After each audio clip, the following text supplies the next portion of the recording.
ఎక్కడ ఆగిపోయావు? ఎవరో ఏదో అన్నారని ఆగిపోయావా? ఎవరో ఏదో మాట్లాడుతున్నారని ఆగిపోయావా? ఎవరో నిన్ను అపార్థం చేసుకున్నారని ఆగిపోయావా? ఎవరో నీ గురించి బ్యాడ్ రూమర్ స్ప్రెడ్ చేస్తున్నారని ఆగిపోయావా? ఏదో కష్టం వచ్చిందని ఆగిపోయావా? ఏదో శోధన వచ్చిందని ఆగిపోయావా?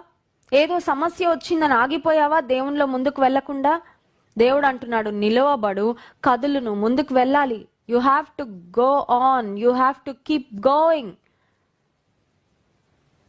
క్లాక్ చూడండి, బ్యాటరీ అయిపోతే తప్ప క్లాక్ ఆగుతుందండి? క్లాక్ ఆగుతుందా? ఎవరి కోసం అన్నా చెప్పండి మీరు. మన ఏ దేశంలో ఉన్న క్లాక్ తిరుగుతూనే ఉంటుంది. అందుకని ఇంగ్లీష్లో ఒక సామెత ఉంటుంది, వర్క్ లైక్ అ క్లాక్ అని. పని అంట ఒక క్లాక్ లాగా చేయాలంట, విశ్రాంతి లేకుండా. Just keep doing doing doing doing doing. Productive. అప్పుడు ప్రొడక్టివ్ అవుతుంది లైఫ్. ఎక్కడ ఆగిపోయావు నువ్వు? నేను ఇలా అనుకోలేదండి, కానీ ఇలాంటి ఇబ్బంది వచ్చిందండి, ఆగిపోయాను. ఆగద్దు. Keep up the good work.